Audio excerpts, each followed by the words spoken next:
안녕하세요. 오늘은 enscape의 핵심 기능과 기본적인 작업 프로세스들에 대해서 이야기해 보도록 하겠습니다.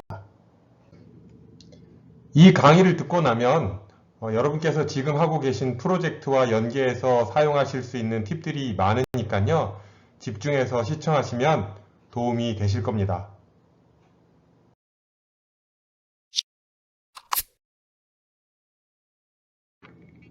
1단계 기본 인터페이스입니다. 자, 스케치업이 깔려있는 컴퓨터에 enscape 프로그램을 깔게 되면 자동으로 아이콘이 생기기도 하는데요. 아이콘이 생기지 않았을 때는 아이콘 툴바를 꺼내내야 됩니다. 그래서 보기에 들어가서 도구 모음 enscape를 클릭해 주셔도 되고요. 또 반대로 여기에서 바탕화면 화면에서 오른쪽 버튼 누르면 도구 모음 있는 창이 뜨는데요. 이때 enscape 버튼을 누르면 이렇게 enscape 창이 나타나게 됩니다. 자, 그럼 스케치업 파일을 하나 열어서 작업을 함께 진행해 보도록 하겠습니다. 여러분이 작업하고 계신 프로젝트 파일을 여셔도 좋고요. 또 제가 샘플로 드린 스케치업 파일을 열고 함께 따라와 보시면 좋겠습니다. 저는 이렇게 미리 작업된 거를 열어보도록 할게요.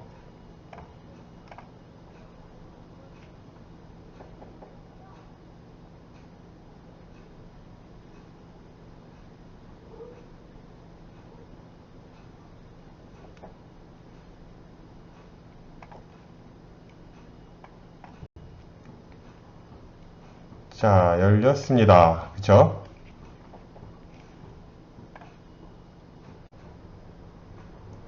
자, 툴바를 꺼낸 상태에서 이 맨 왼쪽에 보이는 이 버튼이 enscape 버튼이고요. 실시간 렌더링을 통해서 이제 여러분에게 도움을 줄 겁니다. 어쨌든 enscape의 장점은 실시간 렌더링을 보면서 바로바로 작업을 할 수 있기 때문에 일단 켜놓고 시작해 보도록 하겠습니다. 지금 enscape가 제가 버튼을 눌렀거든요. 그래서 enscape가 실행이 되고 있는데 바로 실행이 됐습니다. 자, 지금 바로 실행이 됐을 때 이렇게 보이고 있는데 제가 몇 가지 설정을 해 놓은 것도 있고 또 enscape 프로그램에서 자동으로 설정돼서 이렇게 화면이 보이기도 합니다. 그럼 차근차근 작업을 진행해 보도록 할 텐데요. 일단 오른쪽 제일 끝에 보면 물음표가 있습니다.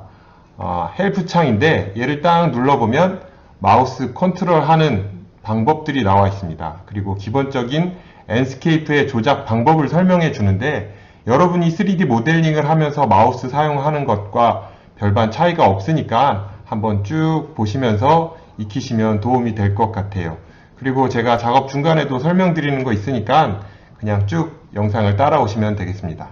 화면을 차지하니까 우선 끄도록 하겠습니다.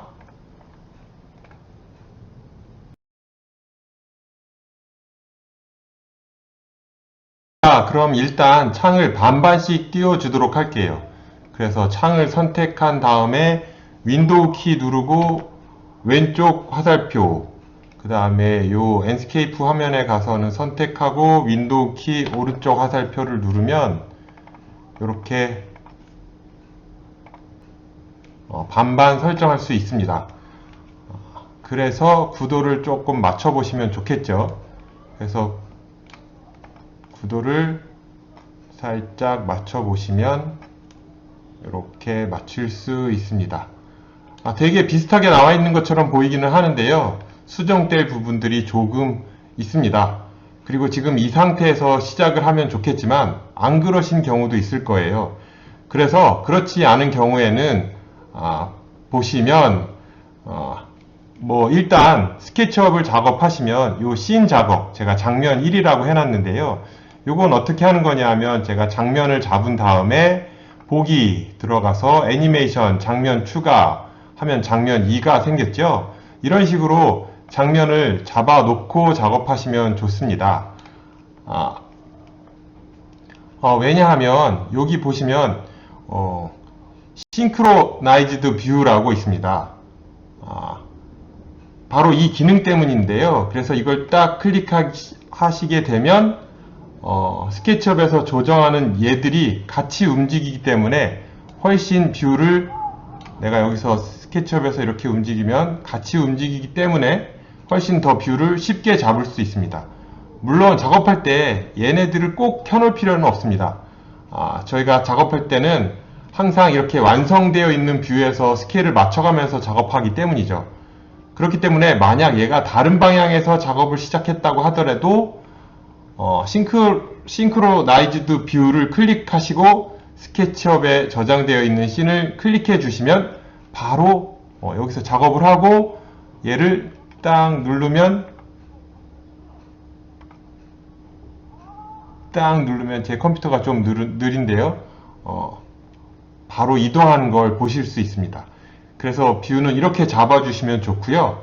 아니면 엔스케이프에서 직접 여러분들이 왔다 갔다 하면서 요 오른쪽 엔스케이프 화면에서 직접 왔다 갔다 하면서 여러분들이 뷰를 잡으셔도 좋습니다. 저는 스케치업이 조금 엔스케이프보다는 익숙하기 때문에 이런 식으로 잡아주는 게 더 편하더라고요. 다음 설명으로 넘어가기 전에 잠깐 여기 미니맵이라고 있습니다. 이 미니맵을 딱 눌러보시면 제가 지금은 작게 주방만 그려놔서 그러는데요. 내가 어디에서 어디를 보고 있는지 작게 화면이 나타납니다. 이렇게 확인하실 수도 있고요. 더 작게 줄일 수도 있고요. 필요 없으시면 이렇게 꺼주시면 좋습니다. 내가 뷰를 어디를 보고 있는지 확인하는 방법입니다.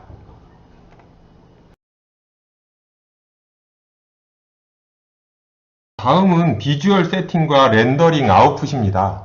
지금 장면 1 화면하고 엔스케이프에 보여지는 화면하고 조금 각이 다르죠? 그래서 이 각을 맞춰줘야 되는데 여기 엔스케이프 오른쪽 톱니바퀴 옆에 보면 눈 모양 있습니다. 비주얼 세팅, 얘를 클릭하고 들어가시면 필드 오브 뷰라고 있습니다.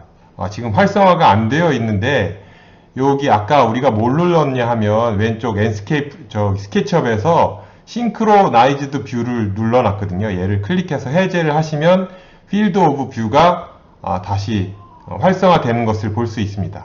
그래서 얘 각을 맞춰주면 됩니다. 지금 35도라고 맞춰져 있는데 스케치업에서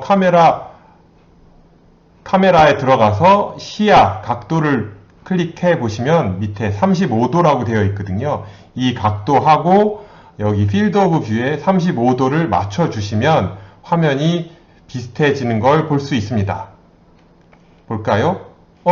그런데 지금 보니까 의자 아랫부분 잘리고 천정 윗부분이 잘렸습니다. 이건 왜 그러냐 하면 스케치업에서 내보내는 신호하고 엔스케이프에서 받아들이는 신호가 다르기 때문에 이렇게 잘리는 건데 여기 아웃풋에 들어가셔서 현재 풀 HD로 되어 있습니다. 얘를 커스터머 사용자 지정으로 들어가셔서 스케치업이 내보내는 3000에 2000 안 건드렸다고 하면 3000에 2000일 거예요. 그래서 3000에 2000 사이즈로 바꾸시면 왼쪽 스케치업 화면하고 오른쪽 엔스케이프 화면하고 같아지는 것을 보실 수 있을 겁니다.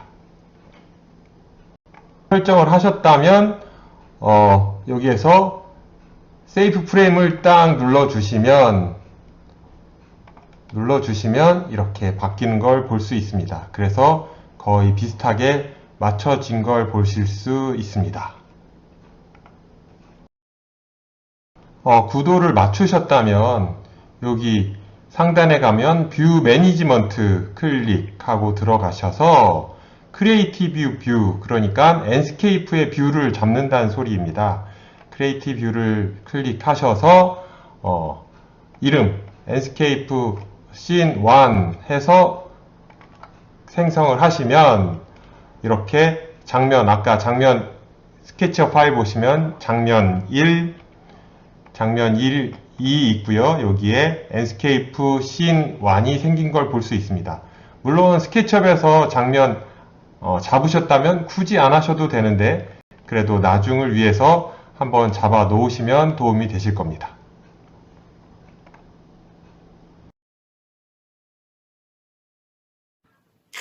이번에는 여러분들이 가장 궁금해하시는 재질을 한번 해보도록 하겠습니다. 컴퓨터가 느려서 미리 준비해 봤는데요. 지금 바닥에 나무 재질이 들어가 있는 걸 보실 수 있습니다. 우선 바닥부터 좀 보여드리면 이렇습니다. 어쨌든 우리는 실사 이미지에 가깝게 표현해야 되기 때문에 여러분들이 신경 쓰셔야 되는 건 반사, 명암, 그리고 질감이라고 할 수 있습니다. 재질을 보는 기능은 여기 툴 쪽에 보시면 enscape material이라고 되어 있는데요. 얘를 클릭해 주시고 스케치업 창에서 알파벳 B를 눌러가지고 이 스포이드 툴을 사용하시면 됩니다. 바닥에 해당하는 재질을 찍어줘야 되기 때문에 스포이드 클릭하고 클릭 선택하고 나무 바닥을 클릭해 주시면 현재 enscape material 창이 바닥 재질 창으로 바뀝니다. 하나씩 한번 해보도록 할게요. 현재는 이미지만 들어가 있는 상태입니다. 여기에 사용한 재료 소스는 제가 드린 우드플로우 040 2K JPG를 사용했고요. 이렇게 봤을 때는 이미지만 붕 떠 있는 느낌으로 보이죠. 그래서 이걸 한번 조정해 볼 건데 간단하게 설명해 볼게요. 밑에 보면 하이라고 되어 있는 부분 있죠. 여러분이 가끔 이미지를 다운로드 받아 보시면 하이맵이라는 이미지도 같이 섞여 있는 재질이 있는데 이거는 범프라기보다는 앰비언트 어클루전에 좀 더 가깝습니다. 그래서 저 같은 경우에는 이 하이맵을 바닥에 만약에 놨을 때 이렇게 선으로 되어 있는 틈새 부분 있죠. 이 틈새 부분을 강조하기 위해서 더 쓰는 편입니다. 그래야지 더 입체감이 살거든요. 그래서 범프 맵보다는 바닥 같은 경우에는 앰비언트 오클루전이라고 보시는 게 제일 좋고요. 그래서 유즈 알베도에 들어가게 되면 기본적인 이미지가 들어있을 거예요. 이 이미지는 저기 위에 있는 텍스처 컬러 이미지에 흑백으로 되어 있는 이미지일 겁니다. 그렇기 때문에 지금 이렇게 들어가 있고요. 기본적으로 들어가 있는 거기 때문에 표현에 맞지 않는 경우가 있을 수 있어요. 지금 같은 경우에는 바닥이 이렇게 되어 있으면 좀 불편하겠죠. 상위 목록 제너럴을 눌러서 위로 올라가시면 됩니다. 물론 어마운트 값을 줄여가지고 조절해 주셔도 되는데 좀 더 디테일하게 라인만 이렇게 따고 싶으시면 앰비언트 어클루전이 있는 이미지를 쓰시는 게 가장 좋습니다. 타입은 범프로 그냥 두셔도 돼요. 이거는 쓰임새에 따라서 달라지기 때문에 그리고 텍스처에 다시 들어가가지고 파일 부분을 클릭해가지고 여러분들이 넣으신 재질 폴더에 들어가서 제가 아까 썼던 게 우드 040이었어요. 지금 보니까 앰비언트 오클루전이 이렇게 있는 모습이죠. 그래서 얘를 여기 눌러주시면 됩니다.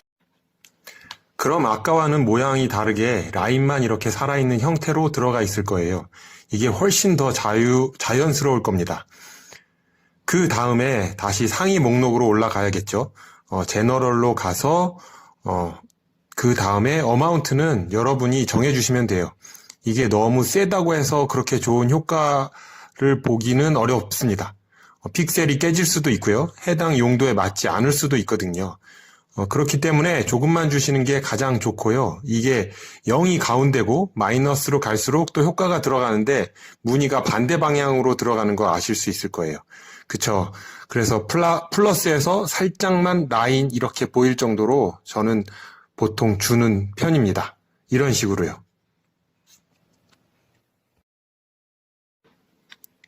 그 다음에 밑에 있는 리플렉션이 가장 관건인데 여기는 기본적으로 러프니스로 되어 있습니다.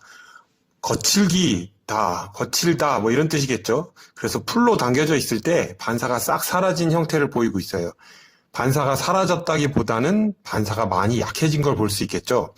그래서 러프니스도 내려주면 이런 식으로 빛이 묻어나는 걸 보시면서 작업하실 수 있습니다. 여기에서 이제 여러분들의 눈이 진짜 중요한데요.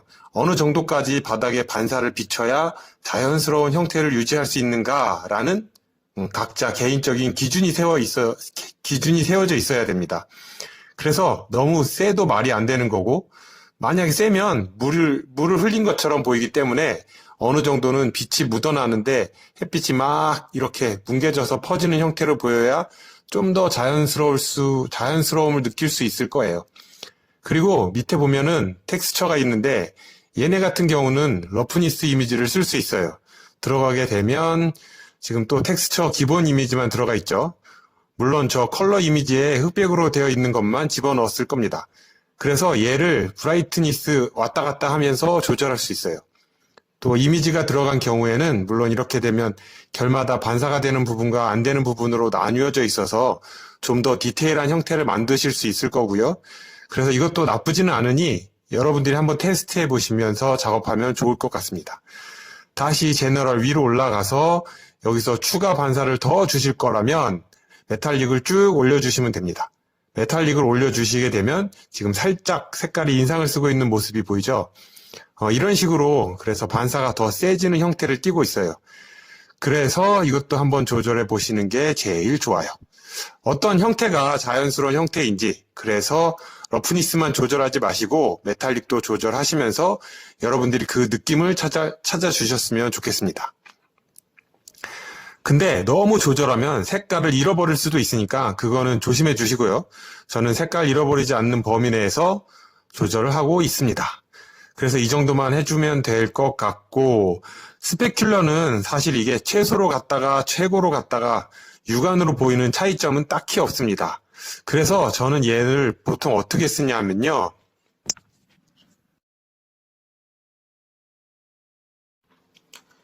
여기 옆에 보시면 유리 있을 거예요. 그래서 유리를 클릭해 주시고 이 엔스케이프 머티리얼 다시 들어가서 지금 이거는 유리 재질에 관한 내용인데 오파시티가 현재 이렇게 어중간한 위치에 있습니다. 이게 불투명도인데 올라가면 올라갈수록 이제 반사되는 부분이 좀 세지고 내려가면 내려갈수록 거의 투명에 가깝게 나오거든요. 이것도 여러분들이 유리에 대해서 내가 원하는 자연스러운 형태가 무엇인지 생각하시면서 작업하시면 답은 나올 겁니다. 그리고 이게 트랜스페런시가 체크가 되어 있는 상태에서 하셔야 돼요. 안 돼 있으면 쓸 수가 없습니다. 자, 체크해 주시고 써주시면 되는데 쭉 당겨 주시고요.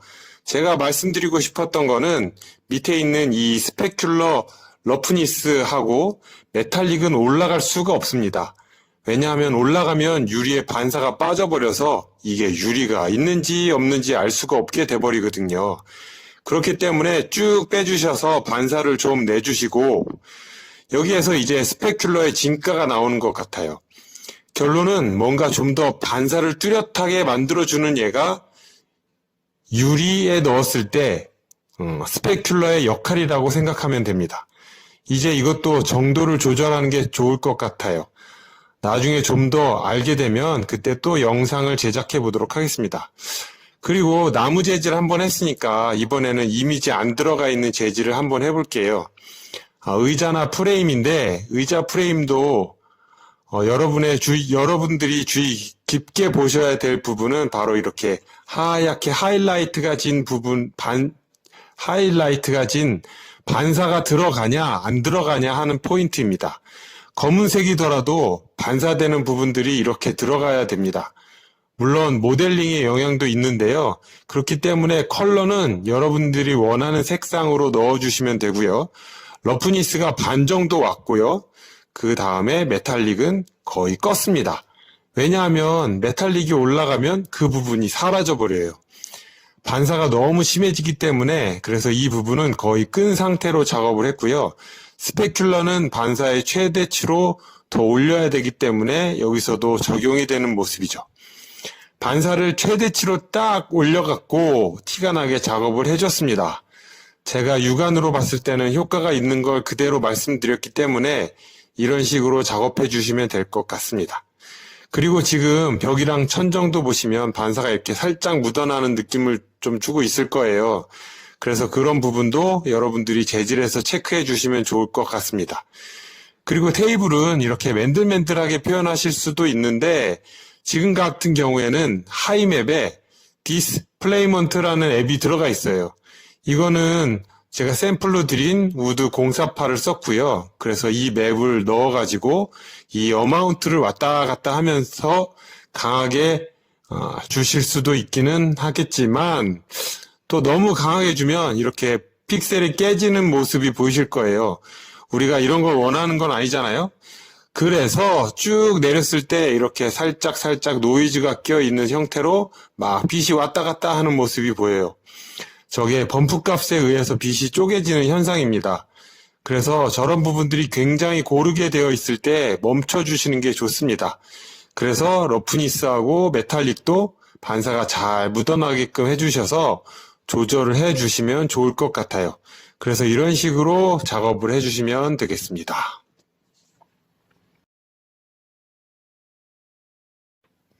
다음은 enscape에서 사용하는 빛입니다.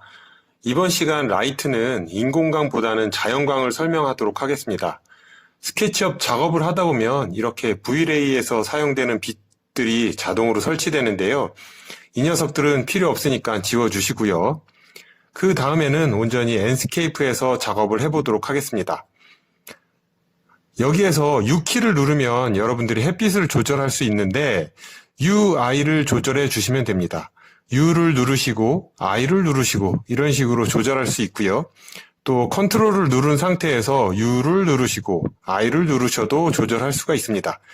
각도와 높이에 해당하는 기능일 거예요. 그냥 UI가 높이를 뜻하는 거면 컨트롤 UI는 각도를 뜻하는 것 같습니다.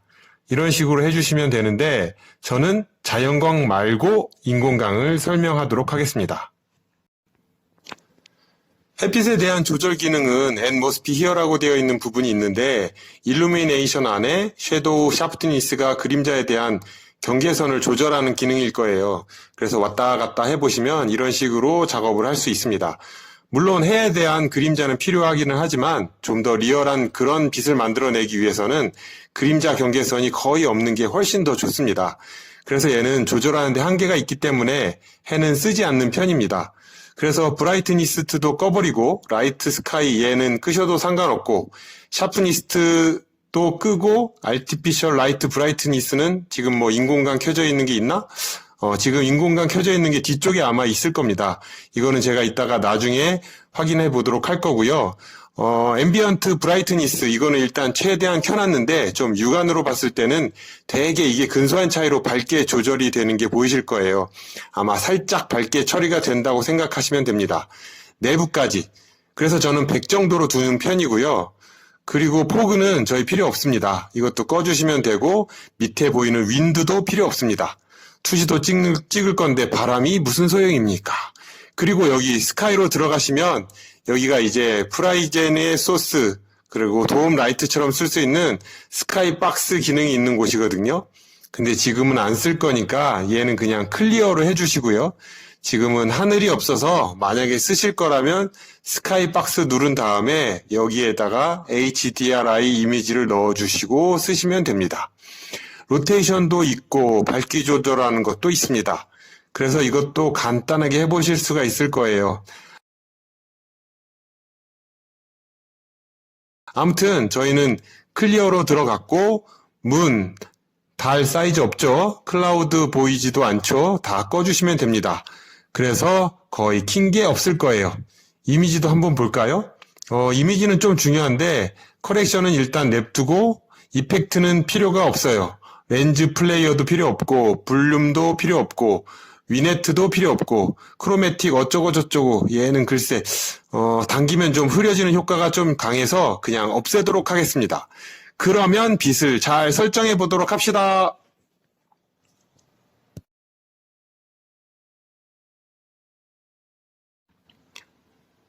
지금 현재 스케치업 외부를 보시면 이런 식으로 제가 조명판을 하나 이렇게 깔아놨어요. 그래서 이거 잠깐 지우고 시작해 보도록 하겠습니다. 그러면 아마 거의 이런 색상으로 되어 있을 겁니다. 빛이 다 꺼진 그리고 여기에서 이제 우리가 원하는 빛을 만들어 주시면 되는데 자 바로 여기로 가면 됩니다. enscape 오브젝트에 보시면 라이트들이 쫙 있습니다. 그래서 클릭을 해주시면 이런 식으로 나오는데 저희가 여기서 당장 쓸 거는 이 스포트라이트입니다. 설치 방법은 간단합니다. 이렇게 밖으로 나오셔가지고 여기에 우선 라인 하나를 설치 방향대로 그려주시면 돼요. 그런 다음 얘를 위로 올려주시고요. 그냥 공식처럼 기억하셨으면 좋겠습니다.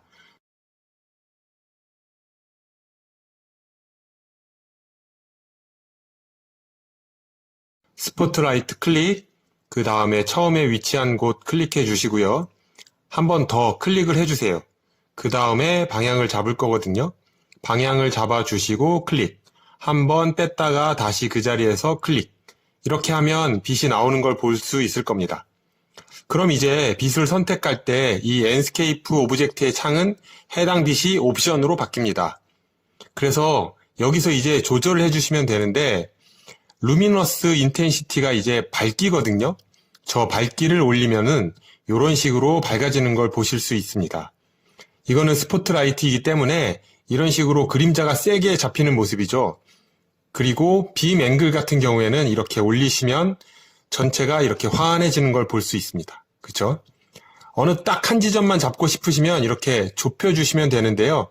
밖에서 들어오는 자연광이 척을 해야 되잖아요. 그렇기 때문에 얘는 최대치를 뽑아주는 게 어떨까 싶습니다.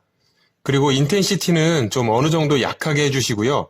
최대치는 조금 애매하니까 살짝 이 정도만 해주면 어떨까. 그리고 여기서 복사를 좀 여러 개 해주도록 할게요. 한 6개 정도만 해주시면 될 것 같습니다. 사이즈는 어차피 빔 앵글에 따라서 조절이 가능하니까 이거는 추후에 또 조절해 보도록 하겠습니다.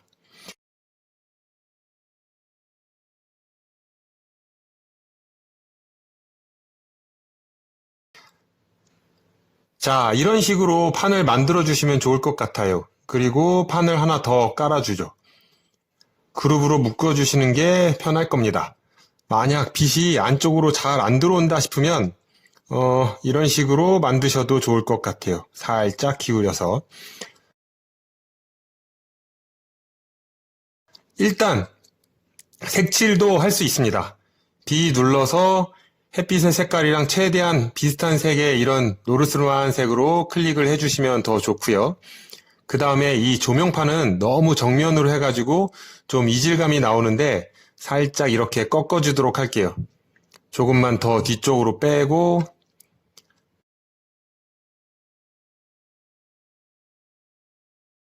그리고 다시 빛을 좀 조절해 보도록 하겠습니다. 그룹을 먹였을 때는 그룹 안으로 들어가서 선택해야지 이렇게 조절 부분이 뜰 겁니다. 그리고 나서 전체적인 빛의 적당한 느낌을 조절해 주시면 됩니다.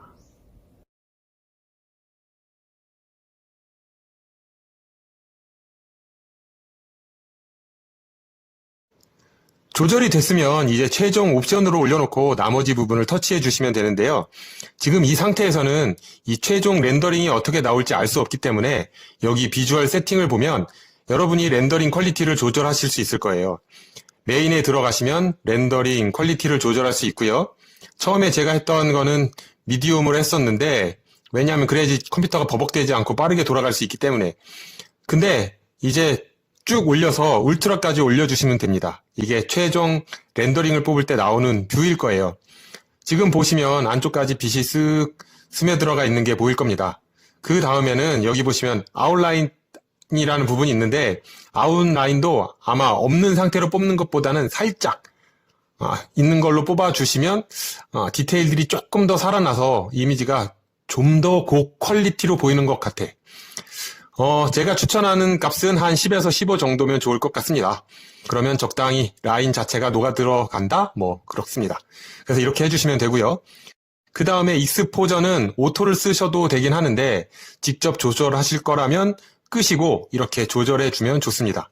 저는 아까 오토가 그리 나쁘지 않은 것 같아서 50% 좀 이상이었던 것 같아요. 이 정도로 해주기도 하고 그 다음에 이미지에 보시면 이렇게 컬렉션이라는 부분이 있는데 포토샵에도 있는 기능이거든요. 근데 이 엔스케이프에서는 미리 다 할 수 있어서 좋기는 한데 하이라이트 부분에 이렇게 왔다 갔다 하면서 조절하실 수가 있고요. 섀도우 부분도 왔다 갔다 하면서 조절하실 수가 있습니다. 그리고 세츄레이션 부분도 조절할 수 있는데 웬만하면은 안 건드리는 걸 추천. 네.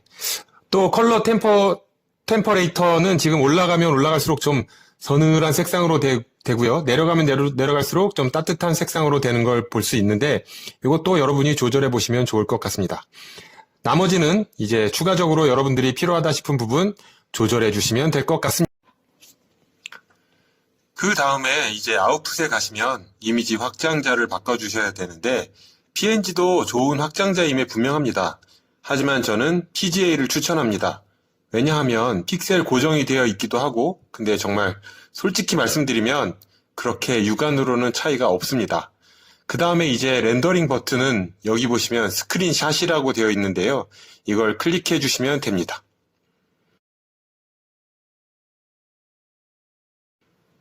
짜잔! 오늘 수업은 여기까지입니다. 함께 하느라 고생 많으셨고요. 또 다른 유익한 특강으로 만나요!